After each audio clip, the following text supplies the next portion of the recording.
तो जनता ने थाने की कह दी मतलब राजू भाई जी की सवाल जवाब थे ही कर लिया। एक बात और बदल सकते हो कौन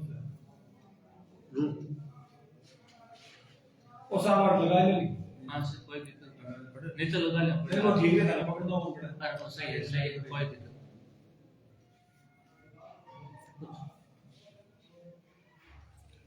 आज जो मीटिंग हुई है बजट को लेकर के तो इसके बारे में बताएं।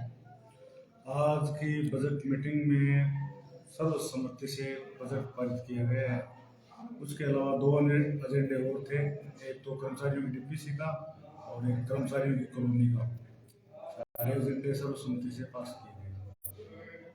सर अभी जो ये बजट मीटिंग हुई थी, इस बजट मीटिंग में एक कर्मचारियों की कॉलोनी को लेकर चर्चा हुई थी। तो उस कर्मचारी कॉलोनी में हमारे जो परमानेंट कर्मचारी है स्थायी, वो जिसमें सफाई कर्मी भी है, दूसरे कार्मिक भी है, क्या सिर्फ वही आएंगे या संविदा वाले भी इसके अंदर इंक्लूड होंगे? नहीं, संविदा वाले नहीं, सिर्फ स्थायी कर्मचारी। कर्मचारी। तो हमारे पास स्थायी कर्मचारी कितने हैं? कुल कितने स्थायी कर्मचारी हैं? स्थायी कर्मचारी 85 तो सफाई कर्मचारी हैं जी। सात कर्मचारी परमानेंट।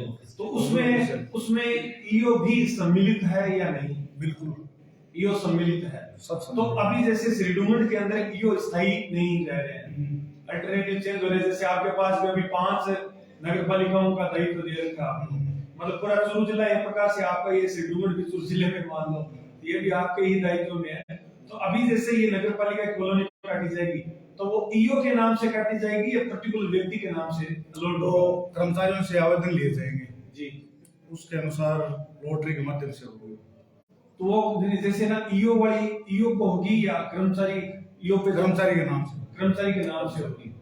तीसरा सवाल सर ये है, जो ये सफाई कर्मचारी संविदा कर्मी जो लगे हुए हैं, इनमें इनका जो सैलरी का है अभी, जैसे पिछली बार जो सफाई वाले सदस्य आए हुए थे तो उन्होंने कहा था कि 7 दिनों से लेकर 10 दिन के भीतर में हम उनकी सैलरी का है वो भुगतान जो बोनस के साथ कर दिया जाएगा।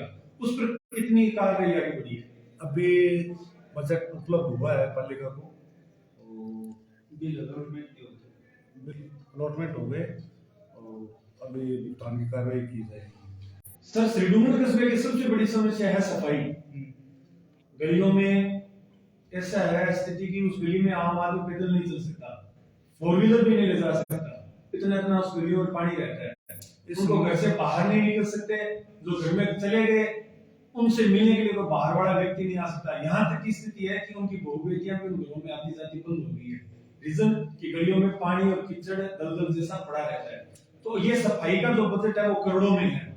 हमारे पास स्थायी कर्मचारी है 85, कुछ हमारे पास ठेकेदारों के भी कर्मचारी हैं, तो हमारे पास साधन व्यवस्था भी है, डीजल का भी भत्ता हमारे पास खूब उठता है, सारा करोड़ों में सफाई का है। उसके बाद भी जो सफाई की व्यवस्था चलमरा रही है उसके ऊपर आप एक ईओ के दायित्व के हिसाब से क्या कहना चाहेंगे? मैं पहले तो सर्वप्रथम शहर का मौका निरीक्षण करूंगा, फिर हमारे जो कनिष्ठ अभियंता है, पीछे वो पोस्ट खाली थी अभी वर्तमान में लगे हैं, उनसे तकमीने बनाकर उसकी डीपीआर बनाई जाकर निविदा प्रक्रिया जारी कर दी जाएगी।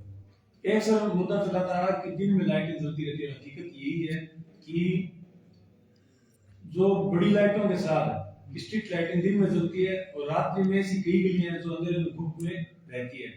तो ये जो ठेकेदारी व्यवस्था है उस पर पालिका का अंकुश होना बहुत जरूरी है, ताकि जो सफाई कर्मचारी है वो भी सही से काम करें और दिन में लाइटें जलने के बजाय रात्रि में हर कोई भी गली अंधेरे में नहीं रहे। तो उसके ऊपर आप कितने दिनों में कोई ऐसा एक्शन लेके जनता को ये सौगात देना चाहते हैं? ये मामला मेरे संज्ञान में है अभी। तो पहले सर्वप्रथम तो स्विच वायर के लिए निविदा आमंत्रित की जाएगी, बाद में टाइमर लगा के उसमें ऑन ऑफ का वो ठेका पत्ती अलग से दिया जाएगा। राजस्थान सरकार ने सर एक नियम निकाला था कि एक स्विच ऑटोमेटिक स्विच लगाया जाए, एक उसके लिए उन्होंने कंपनी की ऑथेंटिक की थी राजस्थान सरकार ने खुद ही। तो उस कंपनी के थ्रू ऑटोमेटिक स्विच लगे ताकि, और उसमें यह भी था कि प्रति यूनिट 30 पैसे की आपको छूट भी मिलेगी।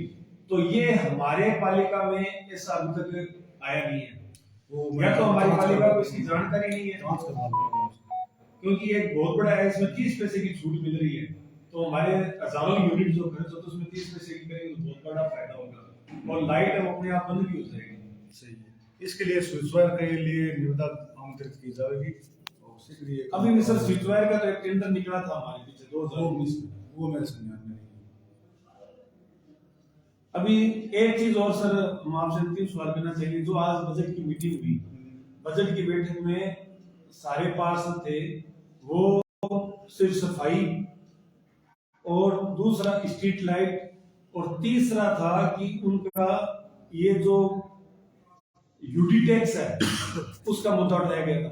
तो यूडी टैक्स के बारे में आपका क्या कहना है? यूडी टैक्स है जो 300 वर्ग मीटर से ऊपर के जो प्लॉट है, जो घर है, उनसे लिया जाता है, 300 से कम लिए नहीं जाएगा। नहीं, अभी तक हम क्या अंडर 300 थे, उनसे भी ले रहे थे, हाँ बिल्कुल, तो